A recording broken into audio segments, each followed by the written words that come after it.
অযোগ্য নয়, বঞ্চিত করো না ওদের, বঞ্চিত করো না ওদের। ও মানুষ প্রতিবন্ধী প্রতিবন্ধী নয়, বঞ্চিত করো না ওদের, ওরা অদক্ষ অক্ষম অযোগ্য নয়, বঞ্চিত করো না ওদের, বঞ্চিত করো না ওদের।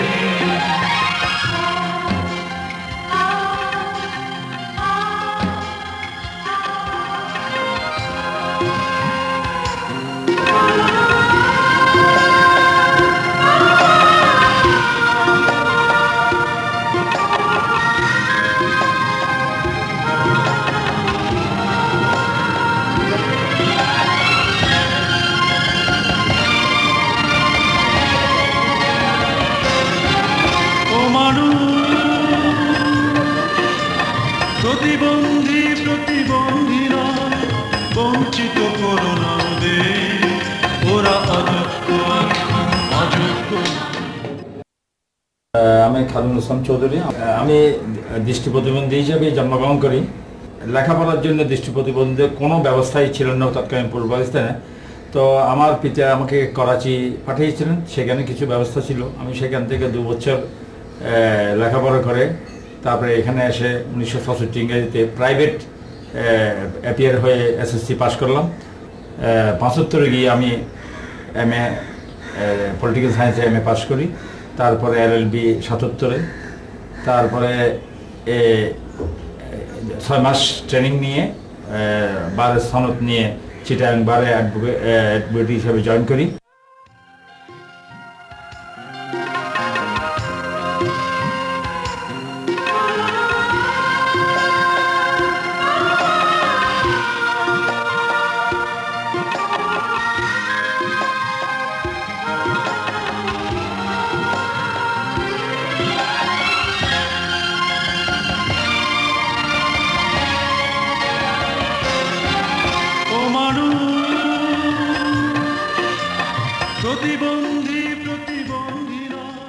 সংগ্রাম আমাকে চালিয়ে যেতে হচ্ছে, কেননা একেবারেই সব কিছু পরিস্থিতি ছিল প্রতিকূলতা।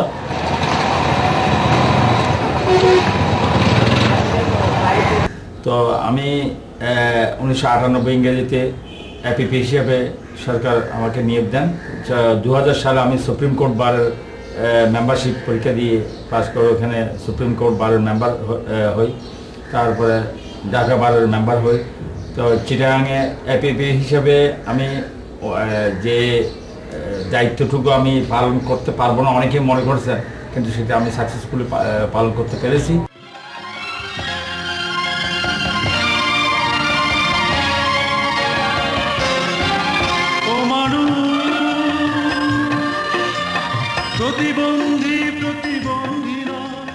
যোগ্যতার দিক দিয়ে আমি অন্যান্য সাধারণ লয়ারদের থেকে ভালোই করতেছি, অনেক দিক দিয়ে সমান পর্যায়ে এবং অনেক দিক দিয়ে আরো বেটার। তো সিভিল এবং ক্রিমিনাল বোথ সাইডে আমাদের এখানে লয়ার আছেন, কেউ সিভিল কেউ ক্রিমিনাল, কিন্তু আমি বোথ সাইডে করার যোগ্যতা রাখি।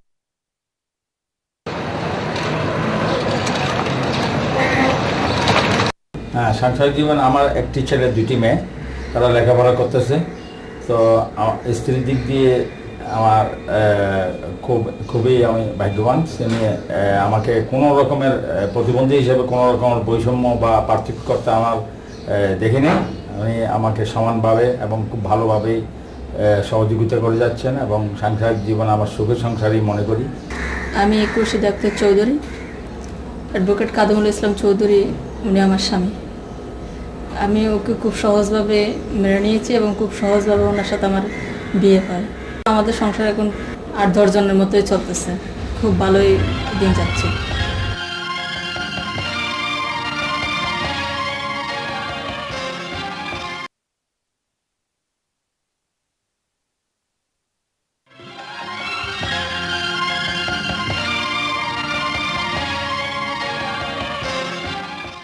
আসো আসো, জামাটা পরে দিয়ে বসো না।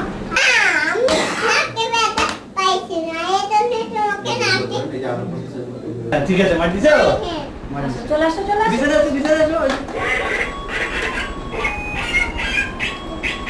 আমি 2001 সালে ঢাকায় এসে আমি প্রথমে এখানে কম্পিউটার ট্রেনিং নেই।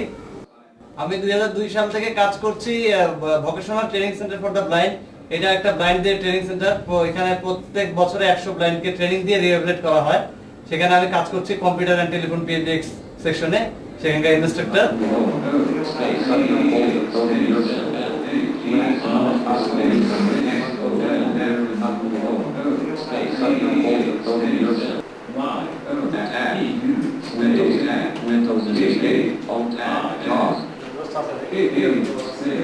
আমি ব্যাপটিস্ট সংঘ স্কুল ফর দি ব্লাইন্ড গার্লসে মিউজিক টিচার হিসেবে কাজ করেছি। মোহাম্মদপুর একটা চক্ষুষ্মান স্কুলে আমি মিউজিক টিচার হিসেবে কাজ করেছি। আর প্রশিকা মানবিক উন্নয়ন কেন্দ্রে আমি রিসেপশনিস্ট হিসেবে আছি। আচ্ছা, আমি প্রশিকা থেকে বলছি।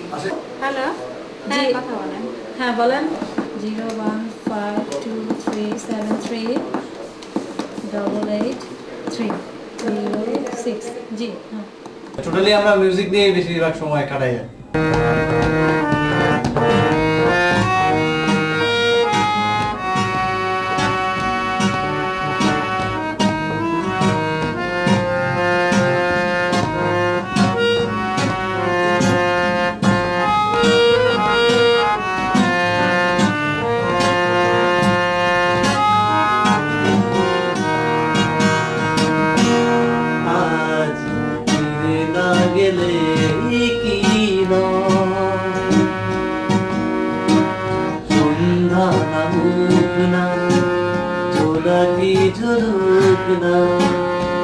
নির্জনে বসে আরো কিছুটা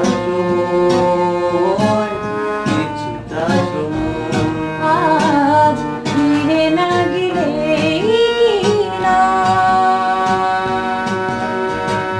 সন্ধ্যা নামুক না, জোনাকি জ্বলুক না, নির্জনে বসে আরো কিছুটা সময়, কিছুটা সময় ফিরে না গেলে কি না।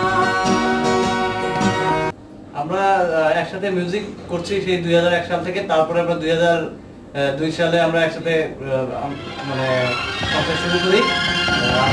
তারপর থেকে বলতে আছি আমাদের একটা সন্তান মেয়ে। ও মানুষ প্রতিবন্ধী প্রতিবন্ধীরা বঞ্চিত করো না। আমরা দুজন হাজব্যান্ড ওয়াইফ যেহেতু ব্লাইন্ড, তো আমরা সংসারের কাজ ম্যাক্সিমাম নিজে করার চেষ্টা করি।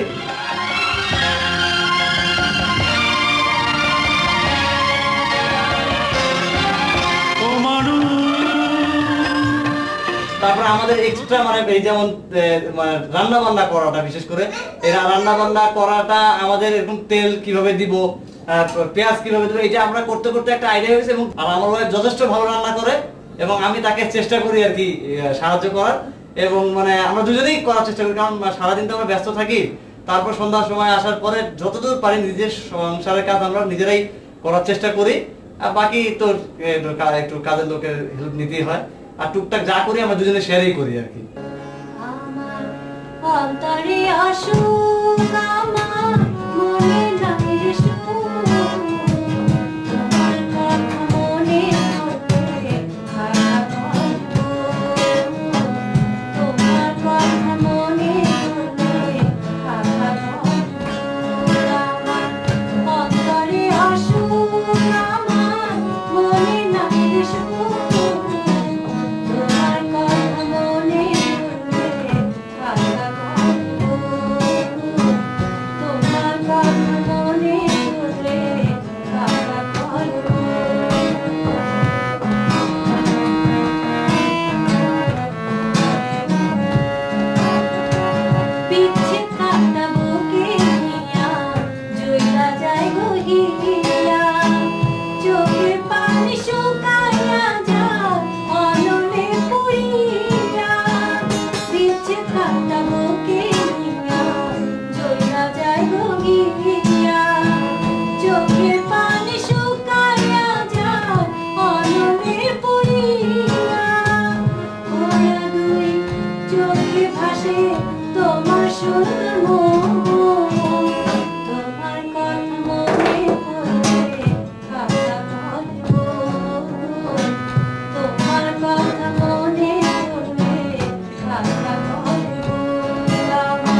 আমি শিরিন আক্তার। বর্তমানে আমি national alliance of disabled peoples অর্গানাইজেশনে প্রোগ্রাম কোঅর্ডিনেটর হিসেবে কাজ করছি। এছাড়াও এর আগে আমি ফার্স্টে ঢাকা ইউনিভার্সিটি থেকে ইংলিশে মাস্টার্স কমপ্লিট করার পরে vocational training centre for the ব্লাইন্ডে কম্পিউটার ইনস্ট্রাক্টর হিসেবে প্রায় 1.5 বছর কাজ করেছি। আমি বলতে পারি না দেখতে কেমন লাগে বা কি করে চোখ দিয়ে দেখতে হয় বা দেখার অনুভূতি কি।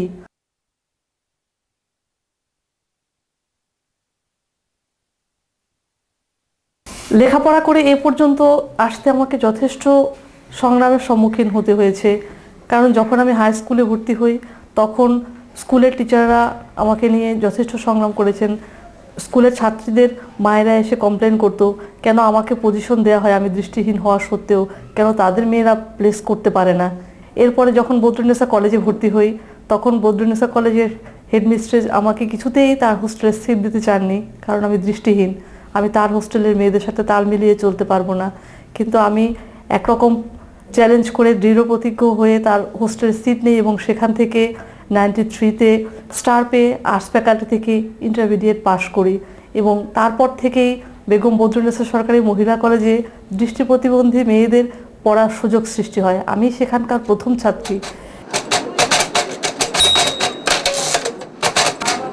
এরপরে আমি ঢাকা ইউনিভার্সিটিতে অ্যাডমিশন টেস্ট দিয়ে ইংলিশে ভর্তি হই এবং সেখানেও আমাকে সম্মুখীন হতে হয়েছে অনেক সমস্যার, কারণ আমি দৃষ্টিহীন।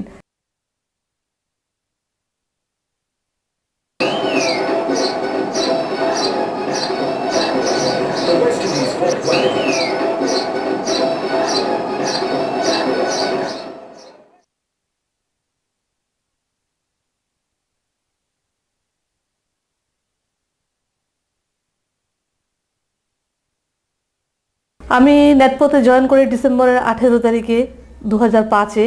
এই অফিসে আসলে সমস্ত দায়িত্বই আমাকে পালন করতে হয়, সব কিছু দেখাশোনা করতে হয়, সমস্ত অর্গানাইজেশনগুলোর সাথে আমাকে যোগাযোগ রক্ষা করতে হয়। এক্সিকিউটিভ মিটিং হলে সবাইকে খবর দেয়া, তাদেরকে জানানো এবং মিটিংয়ে রেজুলেশন করা, রেজুলেশন পাঠ করা। আমার যে সমস্ত কর্মীরা রয়েছে তাদেরকে আমার সবসময় মনিটরিং করতে হয়, তাদের কাজকর্মের তত্ত্বাবধান করতে হয় এবং তাদেরকে পরামর্শ দিতে হয়।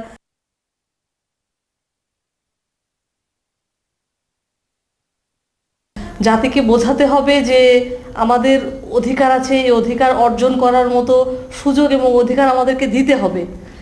প্রতি বছরই প্রায় 3-4টা অর্গানাইজেশনের ভিজিটের দায়িত্ব আমার আছে। অর্গানাইজেশনগুলোকে আমি ভিজিট করে তাদের সম্পর্কে বিভিন্ন রিপোর্টগুলো আমাকে কালেক্ট করতে হয়। অফিসের ইন্টারনেট এবং ইমেলের সমস্ত কাজই আমাকে করতে হয়। বাইরের সাথে সমস্ত যোগাযোগ বলতে গেলে আমারই দায়িত্ব। আমি দৃষ্টিহীন হওয়া সত্ত্বেও এগুলো করতে আমার কোনো সমস্যা হয় না। আমি মনে করি দক্ষতা এবং যোগ্যতা দিয়ে সমস্ত প্রতিবন্ধীদেরই নিজের চেষ্টায় সংগ্রাম করে প্রতিষ্ঠা লাভ করা সম্ভব।